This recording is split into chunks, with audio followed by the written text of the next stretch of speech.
Hello everyone, welcome to my channel tulip economics.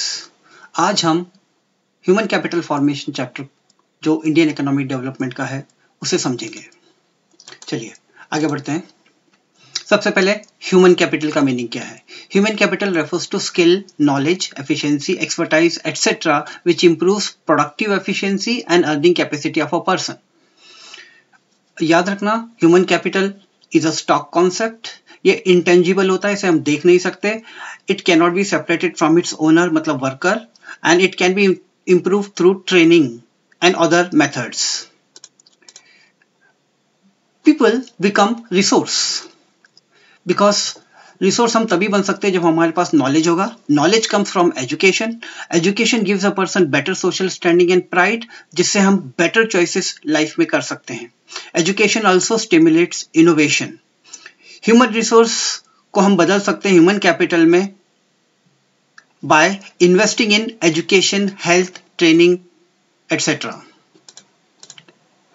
अब physical capital, human capital, दो तरह के कैपिटल होते हैं, उनका हम डिफरेंस देखते हैं। फिजिकल कैपिटल टेंजिबल होता है। Human capital increases efficiency to produce tangible goods. Physical capital can be sold in the market. Human capital को हम मार्केट में बेच नहीं सकते। Physical capital can be separated from the owner, whereas human capital cannot be separated from the owner. Physical capital से normally physical benefit create होता है, जबकि human capital से private as well as social benefit create होता है। अब human capital, human development में क्या difference है? Human capital considers education and health as a means to increase labor productivity. ये एक तरीका है जिससे हम labor productivity बढ़ा सकते हैं। Human development, it is based on the idea that education and health are integral to human well-being. इसका मतलब human well-being अगर होगा तो उसमें education और health होना ही चाहिए, वरना human well-being नहीं होगा। Human capital is a narrow concept. Human development is a broader concept. Human capital treats human beings as a means to achieve an end. ये एक means है, एक तरीका है। Human development, it considers human beings as ends in itself. Means human beings को जो चीज achieve करनी है अगर वो अचीव कर लेता है तो वहीं पर सब कुछ खत्म हो जाता है। Human capital is a stock concept. Human development is a flow concept. क्यों? Human capital is measured at a point of time, जबकि human development it takes time. याद रखना, ये बहुत इंपॉर्टेंट क्वेश्चन है, distinguish between human capital and human development. चलिए अब हम बढ़ते हैं sources of human capital formation. 5 sources हैं। सबसे पहला एक्सपेंडिचर इन एजुकेशन, जिससे हम इनोवेशन को स्टिमुलेट करते हैं और हम न्यू टेक्नोलॉजी को अडॉप्ट कर सकते हैं। दूसरा मेथड है ट्रेनिंग, इससे लेबर प्रोडक्टिविटी बढ़ती है और कॉस्ट ऑफ प्रोवाइडिंग ट्रेनिंग भले ही हो बट इससे प्रोडक्टिविटी और कॉस्ट ऑफ प्रोडक्शन कम होता है। Expenditure on health, good health means the person can be working for more hours और बहुत एफिशिएंटली वो काम कर सकता है। माइग्रेशन, दो तरह के माइग्रेशन होते हैं, रूरल से अर्बन और वन कंट्री से अनदर। तो जहां पर भी person is getting more better chances of earning, he migrates to that place, so he gets right price for his efforts और फॉर हिज एक्सपर्टाइज और for his knowledge. Next, expenditure on information. हम information जैसे labour market, job opportunities, admissions, entrance test, इन सब के लिए हम search करते हैं, उसके लिए हमको खर्चा करना पड़ता है। उस खर्चे से भी ह्यूमन कैपिटल फॉर्मेशन होता है। तो ह्यूमन कैपिटल फॉर्मेशन के सोर्सेस 5 हैं। Expenditure on education, training, expenditure on health, migration, expenditure on information. आगे ये सोर्सेस हैं। अब आगे बढ़ते हैं। Types of medicines. हम हेल्थ पे खर्चा करते हैं, so the amount of money spent on preventive medicine जैसे वैक्सीनेशन, क्यूरेटिव मेडिसिन जैसे मेडिकल इंटरवेंशन ड्यूरिंग इलनेस, जब हम बीमार होते हैं तो हम जो खर्चा करते हैं उस समय जो मेडिसिन लेते हैं उसको क्यूरेटिव मेडिसिन बोलते हैं। Social medicine, spread of health literacy, जैसे अमिताभ बच्चन बोलता है 2 बूंद जिंदगी के टीवी पे, that is a social medicine, he is spreading the knowledge of health literacy. And provision of clean drinking water and good sanitation are the various forms of health expenditures. अब हम आते हैं importance of human capital formation in economic growth. याद रखना ये जो topic है ये इस तरीके से भी पूछा जाता है। देखिए, investment in human capital formation is considered as efficient and growth enhancing, why? ये एनसीईआरटी का सेंटेंस है, तो इससे क्वेश्चन बनता है। तो ये दोनों टॉपिक सेम है, अब इनके आंसर्स सेम होंगे। ये रहे, इसका इंपॉर्टेंस है, देखो पांचों पॉइंट रेजेस से शुरू हो रहे हैं। Human capital formation raises production and productivity, जब लेबर प्रोडक्टिविटी बढ़ती है तो प्रोडक्शन बढ़ता है। Second, raises efficiency, because efficiency बढ़ने से we utilise the physical capital more efficiently. It raises outlook and attitude, इससे एडॉप्शन ऑफ न्यू टेक्नोलॉजी का फैसिलिटेशन होता है। And it leads to desirable social changes in the attitude of the people. It raises quality of life, जब हम better investment कर रहे हैं health में और एजुकेशन में तो हमारी क्वालिटी ऑफ लाइफ बेटर होती है। रेजेस लाइफ एक्सपेक्टेंसी, बिल्कुल वही, अगर हम हेल्थ पे एक्सपेंडिचर कर रहे हैं और हमारे पास एजुकेशन है, then we can come to know which thing is good for our health और not, which automatically have impact on life expectancy which is increasing in India. अब ये एक एनसीईआरटी का सेंटेंस है, इसके ऊपर क्वेश्चन बन सकता है, इसलिए मैंने डाला है। Human development is based on the idea that education and health are integral to human wellbeing. हम इसको अलग नहीं कर सकते, क्यों? Because only when people have the ability to read and write and the ability to lead a long and healthy life, they will be able to make other choices which they value. ये बहुत important sentence है, इसके ऊपर question बन सकता है। आगे, cause and effect relationship between human capital and economic growth. देखिए, अगर हम ह्यूमन कैपिटल से शुरू होते हैं तो हमारा इकोनॉमिक ग्रोथ होता है, और अगर हम इकोनॉमिक ग्रोथ से शुरू करते हैं तो हमारा ह्यूमन कैपिटल बढ़ता है। कैसे? अब देखिए, सबसे पहले पहला कॉलम देखिए, rise in human capital, if it is there it leads to modern attitude and outlook, better quality of life, higher life expectancy. इससे हमारी एफिशिएंसी बढ़ती है, इससे प्रोडक्शन बढ़ता है, ऑटोमेटिकली इकोनॉमिक ग्रोथ होता है। अब दूसरा कॉलम देखिए, यहां हम शुरुआत करेंगे इकोनॉमिक ग्रोथ से। If there is rise in economic growth then there is rise in per capita income, there will be more investment on education and health, automatically there is rise in human capital. तो हम किसी एक से भी शुरू करें तो दूसरे के ऊपर खत्म होते हैं, therefore they both are having cause and effect relationship. Now let us see state of human capital formation in India. India में तीन गवर्नमेंट्स काम करती, तीन लेवल पे गवर्नमेंट काम करती है, union government, state government and local government. Expenditure on education health तीनों लेवल के गवर्नमेंट करती हैं। सो गवर्नमेंट इंटरवेंशन या इंटरफेरेंस जरूरी है हेल्थ और एजुकेशन में। Government ensures that the private providers of health and education adhere to the standards fixed by the government, charge the correct price. जो government ने rules बनाए health और education के लिए और जो प्राइसेस गवर्नमेंट ने फिक्स किए, करीब करीब उसी के पास उनको रखना है, उससे ज्यादा नहीं रखना है। गवर्नमेंट इस चीज का ध्यान रखती है। अब आता है एजुकेशन सेक्टर इंडिया में। एजुकेशन सेक्टर इंडिया में इंक्लूड करता है मिनिस्ट्रीज ऑफ एजुकेशन, कौन कौन सी? स्टेट और यूनियन लेवल की, departments of education and various organisations जैसे NCERT, university grant commission, all India council for technical education AICTE। ये हो गया एजुकेशन सेक्टर। जब हम हेल्थ सेक्टर की बात करते हैं तो इसमें क्या इंक्लूड होता है? Ministries of health at union and state level, departments of health and various organisations like national medical commission और ICMR, Indian council for medical research. तो हेल्थ सेक्टर में ये सब इंक्लूड होता है। Government expenditure on health and education is increasing on year basis because India is always thinking about the future and wanted to have more capital formation so that it can become third largest economy in the world. अब problem of human capital in India, सबसे पहला problem है हमारा rising population.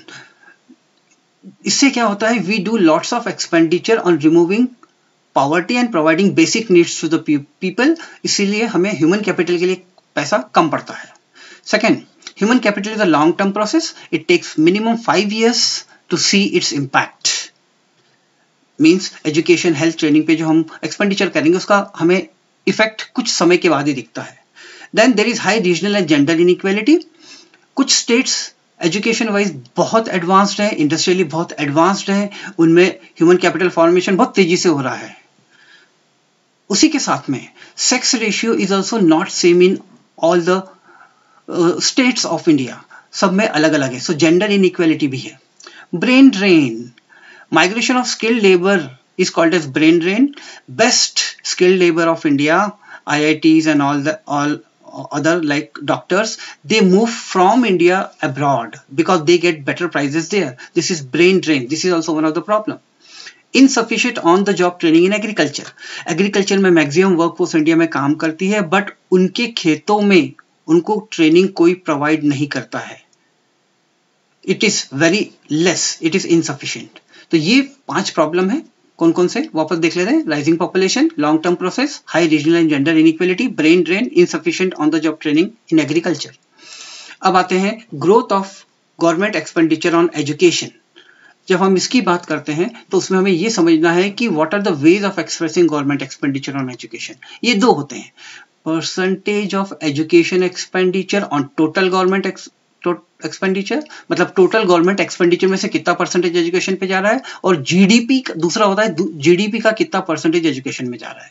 When we talk of percentage of education expenditure of total government expenditure, ये indicate करता है, क्या indicate करता है, the importance of education in schemes of things before the government. तो ये इंडिकेट करता है importance of education in the scheme of things.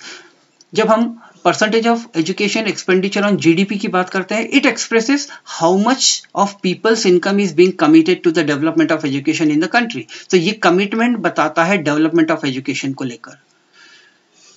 1952 से 2014 तक ये जो percentage of education expenditure of total government expenditure, ये 7.92 से बढ़ के 15.7 हुआ, तो मोर और लेस डबल हो गया.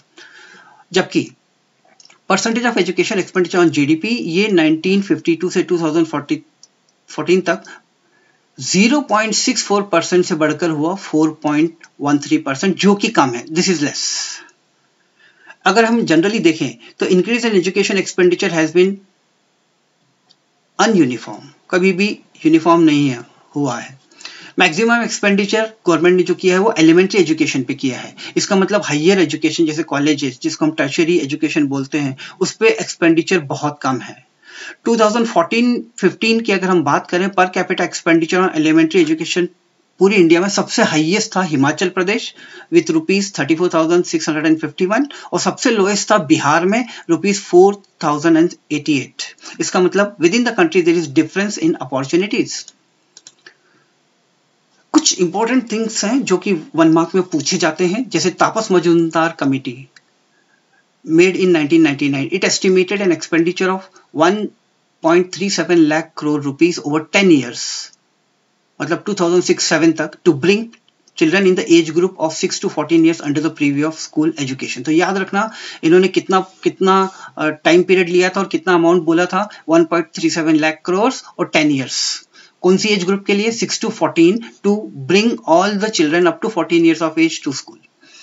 आगे एजुकेशन कमीशन 1964 से 66 it was set up, has recommended that at least 6% of GDP is spent on education so as to make a noticeable rate of growth in education achievement.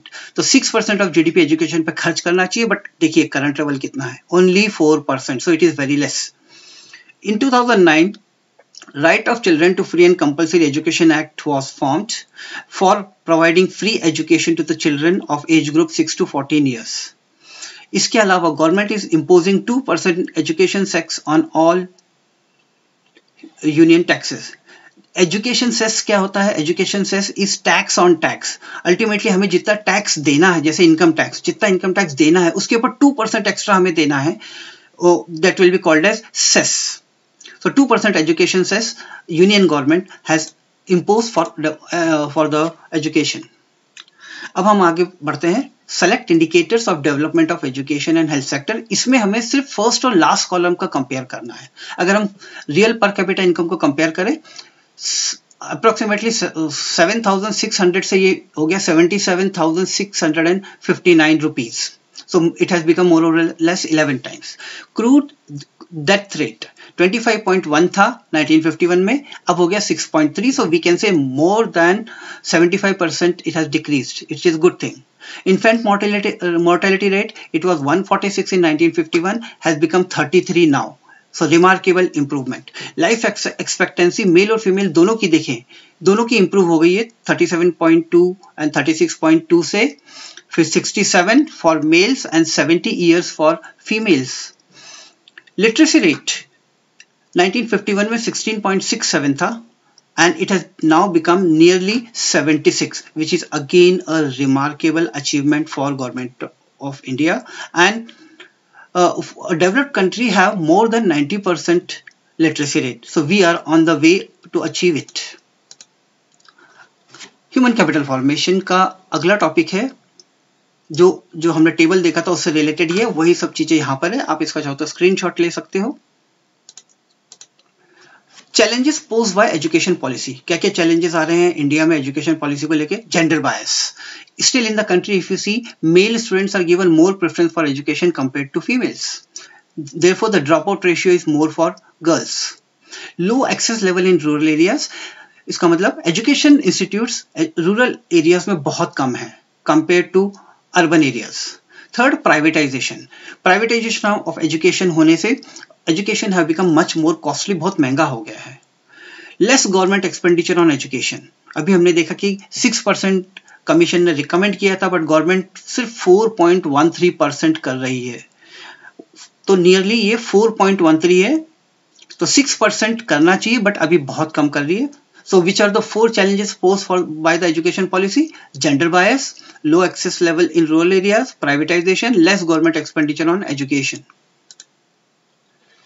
अब NCERT में कुछ topics ऐसे हैं जिनके ऊपर questions आते हैं जो कि किसी पैसेज फॉर्म में भी आ सकते हैं। जैसे देखो, why is education sought? हम एजुकेशन क्यों करते हैं? Education gives a better social standing and pride. It enables us to make better choices in life. It provides knowledge to understand the changes taking place in the society. It also stimulates education. It also facilitates adoption of new technology. ये बहुत important question है। Next, why do parents spend money on education? ये भी NCERT का part है। ये जो education पे expenditure होता है, it is just like investment for the parents, so that the objective is of increasing their future income. So in the future their income will increase, so in the present they are doing expenditure on education, which is called as investment. अगला question है, who contributes more to national income, a worker in a factory or a software professional? तो याद रखना, contribution of the educated person मतलब software professional is more than that of illiterate person, means worker in a factory.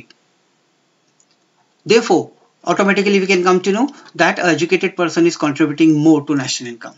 ये भी NCERT का part है।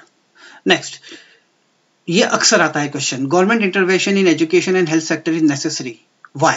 इसके दो रीजन है।